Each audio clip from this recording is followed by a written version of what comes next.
Hello and welcome to the Franchise Tag Podcast with me, your host, Freddie Hall. Welcome to another episode of the Friend of the F Tag series where we're running throughout the summer. Had some really great guests on already, and we've got more great guests coming, including Sam Morgan, who joins us today, who is a sports journalist for Verge Magazine and the presenter of Sportshead and Alt Sports podcasts, which are in association, I believe, with Verge Magazine. Got my big man Adam back with us. You've not probably seen our face with us, together for a while now. I've missed him as much as he's probably missed me as well. I can see already, but no, no. Well, it's always good to have a couple of weeks away, isn't it? All right, yeah, okay. Well, I think we'll stick on the pulse of the NFL throughout the summer seasons and lots of cool things to come. I hear a certain new co-host maybe looking at doing some Madden streaming. Apparently, she needs to get good at Madden first, and then that might be progressing. So we'll see what exciting stuff Abby has in store for us. George will be back soon with us. Andrew will be back soon with us as well, as it all leads towards a new NFL season. But Sam, thank you again for joining us. It's going to feel like a bit of a long summer now, isn't it? This is the dreary, quiet bit. The American football's finished. Our football's starting to tie itself together. I mean, it's the start of cricket season. That's what makes some people happy, I suppose. I know there's certain people on this pod who it doesn't make very happy. And it looks like What you're are you shaking head as talking well. about? Why are you T20. talking about cricket? You never done enough doing it at the T20. Mate, beer, lads, sixes and memories. That's all you need to worry about in the T20. Sam, away from the cricket, what a long summer we're going to have, but what an exciting off-season we have had. It has been an exciting off-season. You know what? I think it all started last year, though, where there was just some crazy trades. Obviously, we ended up with D-Hop at one point. I think people have that has almost been a domino effect all the way through, and people realise they can do these trades. But this has been the summer of QBs, right? And I think we've seen a few people obviously trying to get. I know you guys are looking to give me some abuse. I know, I know it's coming. But yeah, it's been great, and I think it's kept us entertained because normally it is switch off and you just wait. The draft gives you a bit of excitement, and then the odd person moves about. But I mean, we've even seen Colin Kaepernick is working out at teams. He's not just working out in a park, right? So yeah. Soon to be Las Vegas Raider Colin Kaepernick, perhaps, maybe, as we've seen on that. And usually, you are right, Sam. There is usually a lot of QB chatter on this podcast. However, the QB chatter for months has been dominated by Aaron Rodgers and the Green Bay Packers due to Adam being a Green Bay fan. However, that's all now solved its problems. We've had the Russell Wilson effect. We've had, Kenny Pickett going to the Pittsburgh Steelers in the first round, my team. And then we talk about the Arizona Cardinals, your team, Sam. I mean, the Kyler Murray, it just feels like it came out of nowhere a little bit with him suddenly being quite angry with the organization, considering he was drafted specifically by Cliff Kingsbury. He's sort of been, for lack of a better term, groomed by Cliff Kingsbury for a long time to then come into the Arizona. They're probably better use of words, but Kyler was always his guy, wasn't it? Kyler was always his guy, but he was going to go to. And then there's been discussion about him getting a contract extension. When you look around the league, some of the guys who have been getting that, Pat Mahomes, Josh Allen, very good QBs. And Kyler, I mean, in a lot of arguments, is a top 5 quarterback in this league. But on occasions, we see the good and we see the bad and we see the ugly from Kyler. What's your stance going on with Kyler at the minute? Do you feel a bit aggravated by the fact that, he's with the Arizona Cardinals. They've loved him. They've supported him. They've put talent around him, like you said, with DeAndre Hopkins trade. What's going on with Kyler over there in Arizona? I don't think there's anything going on with Kyler. I think he's doing what every top player does, doesn't it? It gets to that time, I need to get paid. So you make a few rumblings and then test the water. And obviously everyone's like, this guy needs to get paid. It's not people. He's not doing it, and people going, "Why is he doing this? He's not worthy." And we've seen now the QB contracts are crazy. We saw obviously Mahomes, although it's realistically it is a sort of 45 million a year, and that's kind of what they're looking to do with Kyler. I think he's in that ballpark of a $43 million. I think that's the sweet spot as where he's going to come in at. He's going to get his deal. Everyone jumps up and down about players not turning up to workouts, but every other player's done it. And you just brought up Aaron Rodgers, who does it. He's a prima donna. Every year we have an Aaron Rodgers chat. We have a little slot for him, just around this sweet spot, don't we? So Kyler's just learning from the best. I think really the only thing that the Cardinals should have been jumping up and down about was Steve Keim and Cliff getting an extension.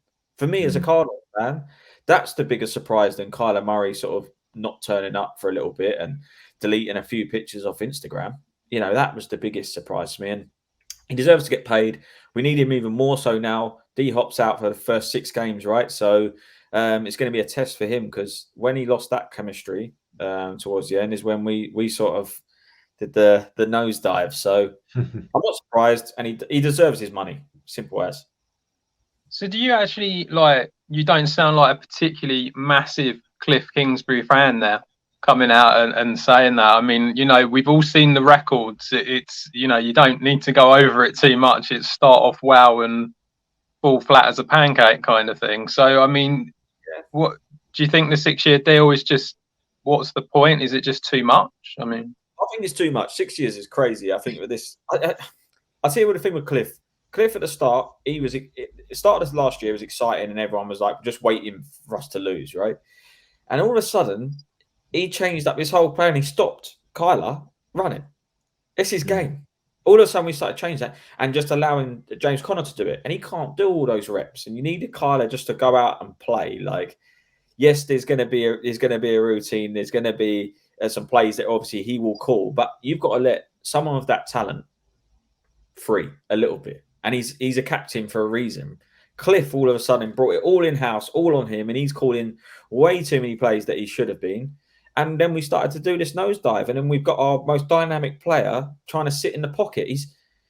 He looks like a hobbit because he's up against these big lads. I will back him out. He's obviously still fairly tall, but obviously you can't play him just in the pocket, and that's when we start to falter. So to give him 6 years is a little bit crazy for me, considering some of the coaches that may have been available, and we've seen sort of the successful coaches do obviously change their ways a little bit, but I feel like Cliff's a little bit too stubborn for me, and so is Kime.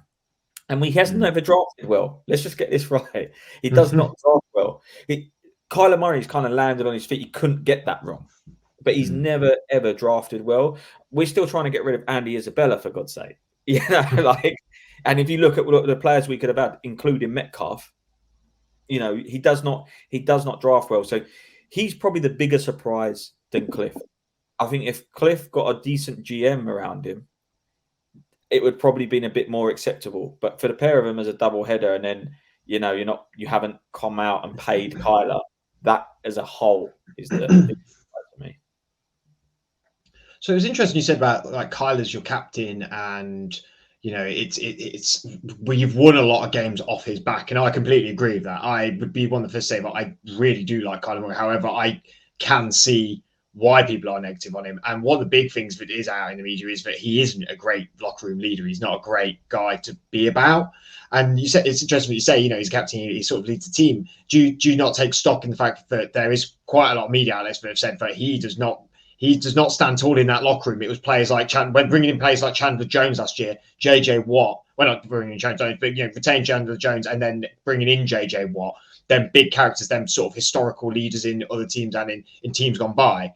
Is that what you took when they started bringing them in, or do you think that's just the naysayers saying that and they're just sort of trying to get at something that's not there? Maybe I think they're trying to get something that's not there, because if you talk to anyone directly from the Cardinals setup, it's not really there, and no one's really come out. Even the ones that have left, Chandler Jones has not come out and said, because you think some of these players with big personalities would come out and just literally lay you flat, basically at that point, and that hasn't really come out about Kyler. And it's strange that a lot of players that he's obviously played with at college as well have not said that, and they're actually wanting to play with Kyler Murray.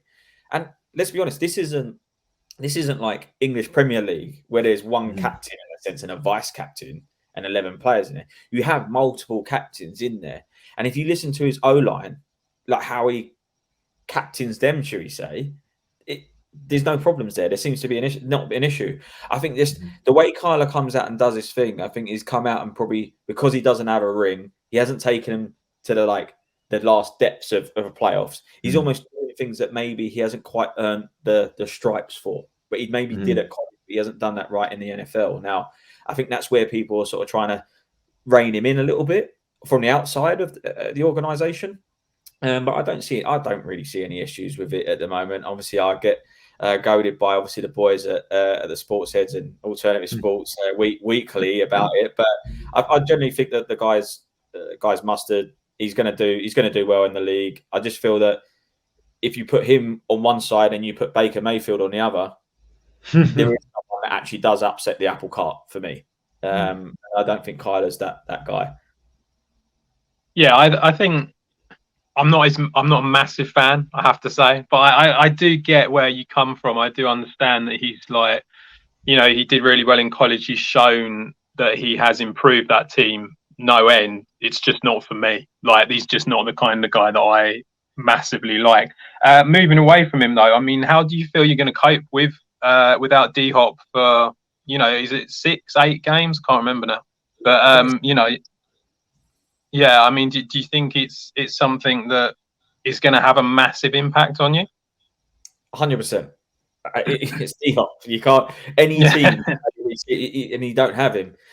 I think the thing with us, I think they knew it was coming, so they went and did the Hollywood Brown. It worked in our favor. If you looked at how that draft board went, we lost no sort of decent wide receiver was falling in our sort of favor. If we hadn't have done that, Hollywood Brown's joined because he feels like he's going to get open a little bit more, like one-on-one, because most people will double up with D-Hop. So he's now going to have to go back into a system where he does get double up. What we're quite lucky to have is Zach Ertz. Terry McBride's going to get used quite a bit. Obviously, James Conner's in there as well. And obviously, we just picked up Williams as well, obviously, from the Chiefs. So I feel like there's quite a bit of firepower to get us through those first 6 games, is what I'm hoping. Our schedule's not the best, by the way, those first 6 games. It's not the easiest, but I do feel like actually we're not going to go on an unbeaten run. I don't think like we did last year, but I think it helps us because of what you've just said previously, where we do tail off. So if we can hold in there for those first 6 and then have D-Hop coming in, wrapping up, and he's taken a bit of a beating in the last couple of seasons as well, I think it might actually help us. And we can hold in there. If you can hold in for 6 games without D-Hop and you have someone like that come into your roster, because then, as I say, people are going to be freed up a hell of a lot more, and I think we'll be all right. Exactly, it's having that grit to get through them. I feel like you had that last year and the talent to win that many games, and it was sort of the same story with the Steelers the year before. Really, we had no right to be on quite a good run, and especially because both of our divisions at that point were the top division. I mean, Seattle was still, though not good last year, seen as competitive at the start of the year because a team with Russell Wilson in is always competitive. But when you look at the landscape of your division going forward, I mean, you've got the Super Bowl winners, the Rams in there. You think they're going to maintain that in that division? You got the 49ers, obviously, who are just sort of on the rise, but a bit of a rock in the road with what they're going to do at quarterback. And then you got Seattle, who you must be really enjoying their erosion, which felt like every week something was getting worse and worse with them. And even the trade was like, well, yeah, you got a D tackle and a quarterback and a tight end, but you just lost Russell Wilson, so you've just not done any good business at all. How do you feel about how the division is shaping up now after this offseason? The Rams are still going to be a problem. Let's be honest. I don't think that sort of changes too much. The 49ers were interesting because I was having this debate constantly, and actually just watching them again, they sort of came into form at the right time, and I think they'll probably bounce off the back of that. Is Trey Lance the answer for them? I still don't know. I'm still holding out a little sort of bit reserved on him, if I'm honest. And Deebo Samuel, we obviously seen there's a few issues there. I still think they're going to come good. The thing is with the NFC West, 3 teams will always make it. It will always happen. The Seahawks, yeah, they're down and out. It's going to be very sort of dark days for them, should we say? But yeah, for us, I still think we come out of it unscathed. It's just going to be, I think we're going to end up a repeat of last year, if I'm honest. If we don't really sort of get ahead of the 49ers, I think it might get to that sort of tough one and done playoff for us, unless we can overcome the 49ers at that point. But going head to head in that division, I still think we'll do quite well. The Rams is the issue. That is the biggest issue. They keep strengthening, and again, Sean keeps doing things that, as I said, he freshens it up every single time. You see how he does it. You get a chance to obviously watch him in. I think they had Hard Knocks probably a couple of years ago or whatever, and you see how he is with that. He demands that respect. He has got leaders, but even the leaders see him, and I think he will just carry on sort of taking them forward for sure. The problem is that if you're going to be looking at sort of like 11-6 again, is this not kind of partly the reason why they are a little bit worried to maybe give Kyler Murray all the money sort of thing? It's like they want to see you keep improving, and the idea of going 11-6 and then one and done, and it's all kind of like, oh, it's the same as last year. You do sort of think to yourself, so what would be the point of giving this guy like 40+ million a year if it's not really going anywhere? Is that kind of the way they're looking at it, and is that the one problem with him? I don't think it's Kyler. This is what I'm saying. It keeps coming back to Kyler. It's Cliff. You look, as I say, if they're happy to give a big deal to Cliff Kingsbury, then Kyler Murray's getting in at the end of this, and he's going to be happy. That's how I see it. They do come as a package deal. So if they've given it to Cliff, Kyler was always going to get his money. This was the year for me to move Cliff on.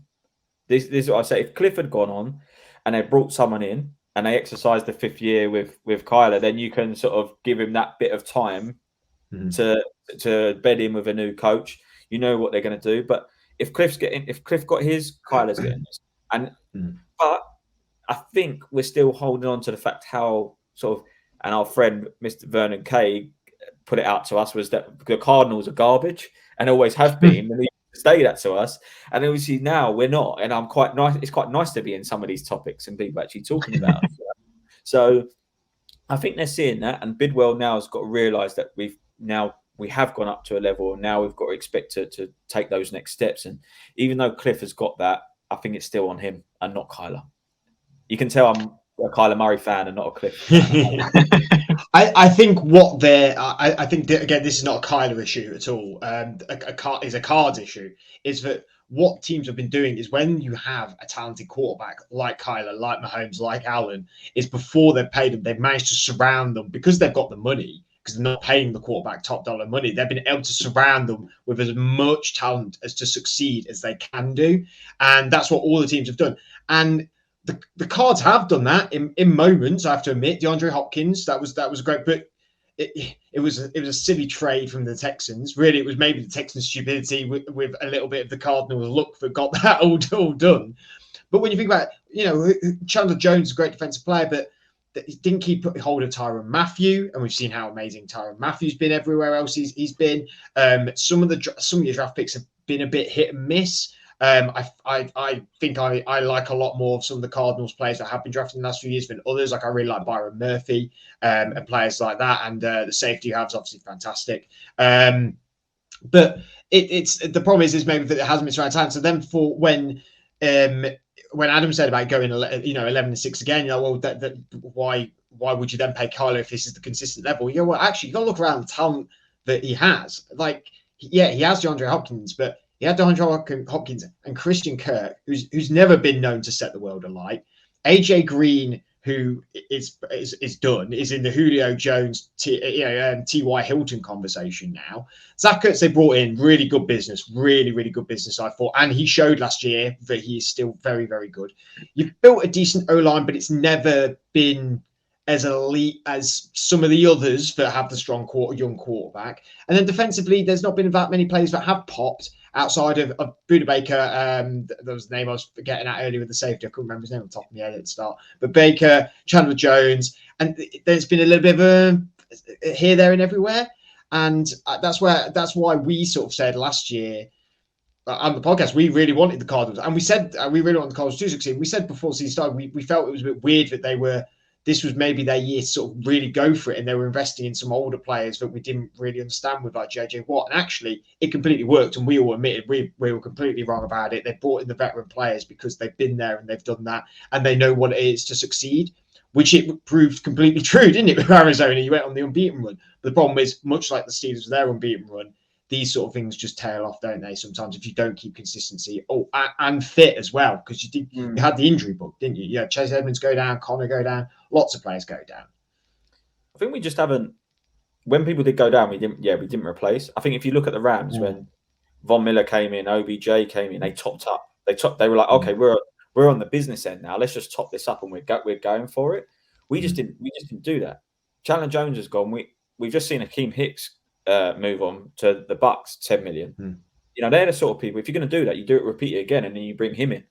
You know, I think it's like, how do we replace that? I mean, we brought in, obviously, we drafted Isaiah Simmons, and we took a bit of time to get him going. I feel like if you've got that sort of talent, he needs to just be playing. Nail down a position and get him playing, and then, as you say, you build then the vets around it. But I feel at times, and I say this is where I'm again sort of backing Kyler, and I can cut and see his frustrations. Is there actually a clear plan with it? You know, you're either going you're going all in, or you don't. You rebuild. You try and build up your draft sort of capital and bring in sort of those young players with a little bit and stay competitive. But we're not really doing either. As I said, we had this good run. Everyone's expecting it to fail. It didn't, and I'm like, okay, well, these players are available. You know, and we've got a bit of space to go and do this. And there's a few players that they'll probably take. Let's go and sort of jump in and actually go for it. But we didn't. We took the injuries, we took the injury hits, and then it just literally tailed off from there. It killed us, and we tried to protect too many players. And by then, we weren't playing in the same dynamic way we were. And we played with some serious freedom, and we didn't have that. So again, I think this season, I think it's not just about the record, how we play. How do we get that 11-6 record? Did we actually go for it, or did we just sort of sit back and try and protect it? And are we just happy to be almost a middle line organization that just wins some, loses some, which is we'll find out obviously this season.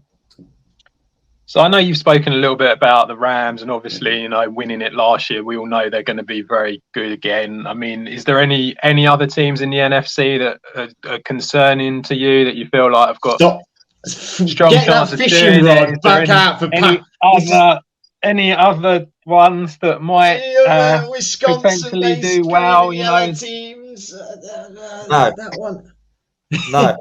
No, none at all. No, okay. It's funny because everyone keeps talking about Green Bay. I don't understand. I just don't understand. What have you done any different? I don't understand it. Like nothing. We have done nothing different. nothing different. But is the NFC Championship? It's NFC Championship team every year. Is the thing though? It just don't win the big one. Yeah. Well, yeah. It's because. What's the term? What would you use as Spursy for the NFL? I guess.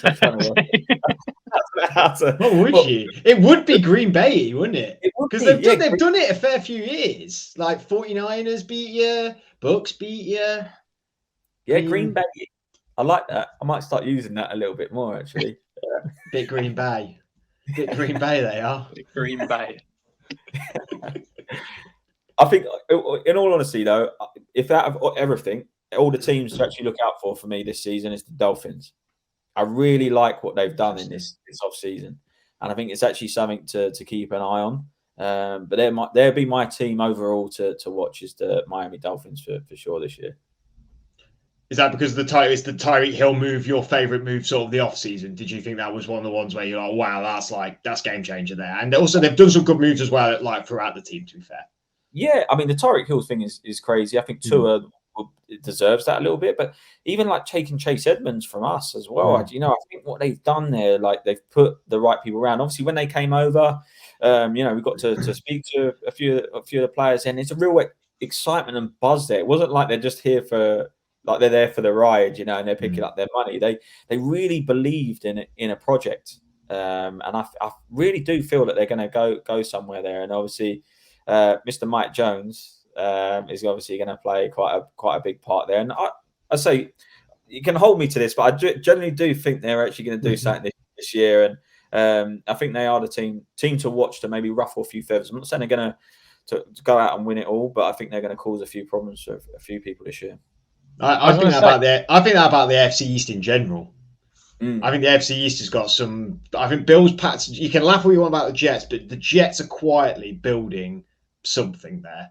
I think them and the Lions have really got that something about them going forward. They're putting their investment in the right players. Very quietly. I just think everyone laughs at this. I've said this a few times on the last few weeks, and everyone's gone like, "You're so stupid." The Bengals went from drafting Joe Burrow to having an awful season. Yes, him injured, but no one really on their roster who we were like, they're amazing, to them being in Super Bowl final. Like they built their team transition in 3 years was incredible. And the Lions and the Jets are doing that as well. They're doing that as well. You look at the moves they made. Not having that.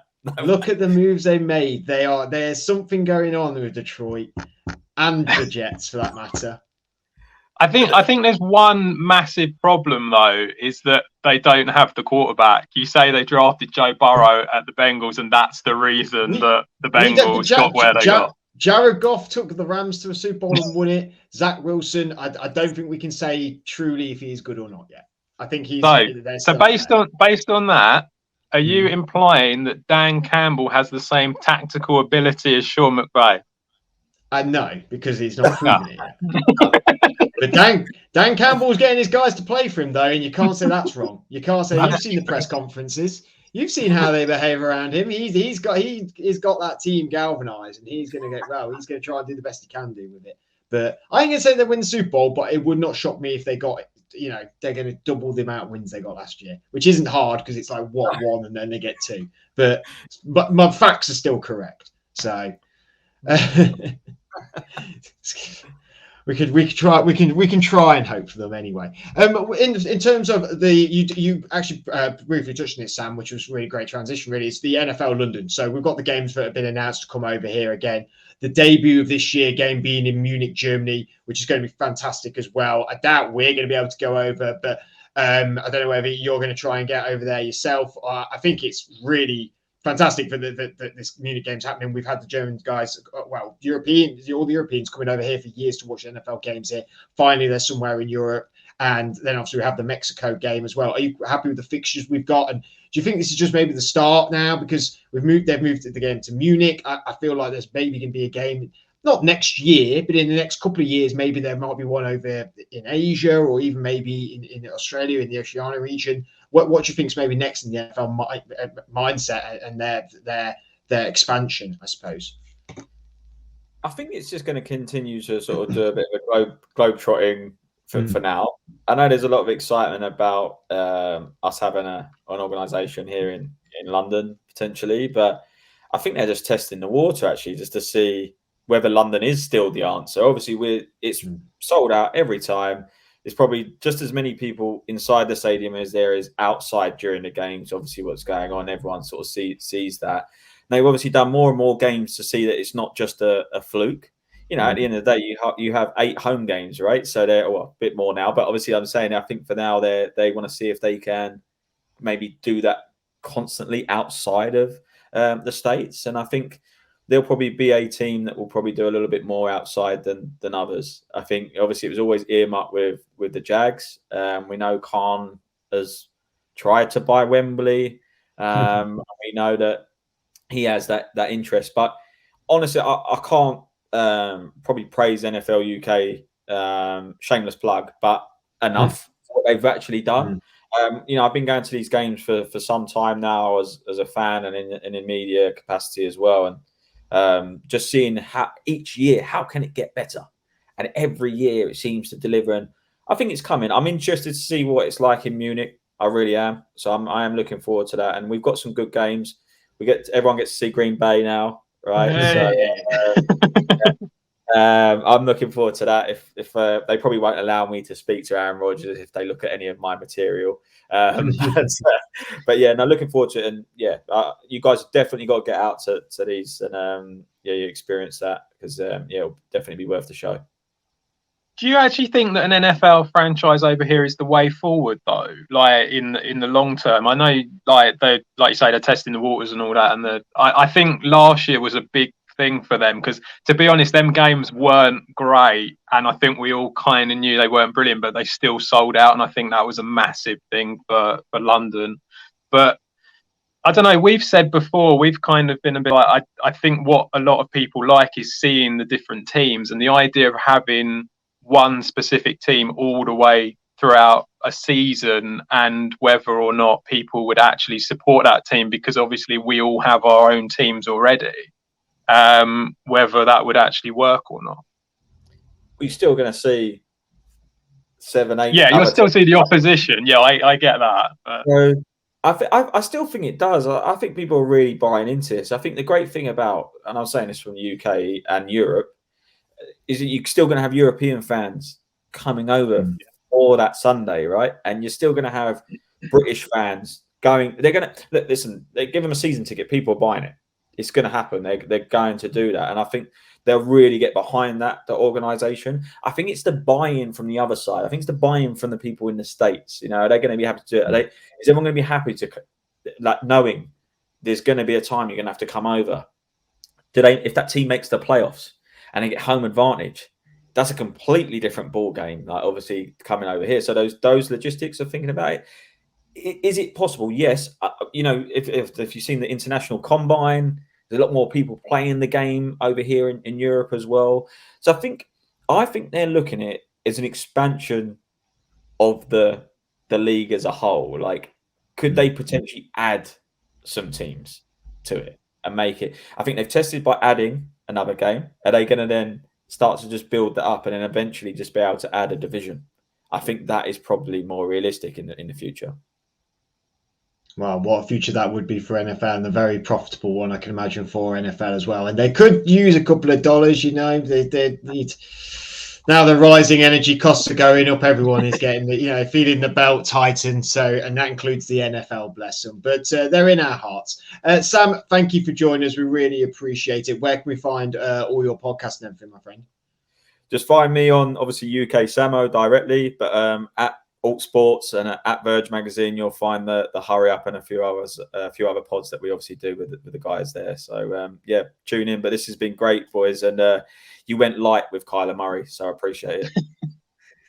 Well, we're always kind to new guests because we want them to come back, and then maybe we go on to theirs. We've got to be good to the good to the people who are good to us, I suppose. But thank you for joining us again, Adam. Thank you for coming along as well. There'll be more of these episodes out throughout the summer, as well as all other great content from the Franchise Tag podcast. Make sure you like and subscribe to our YouTube and listen to us on all platforms. Have a great rest of your week, and we'll see you all very, very soon. Goodbye.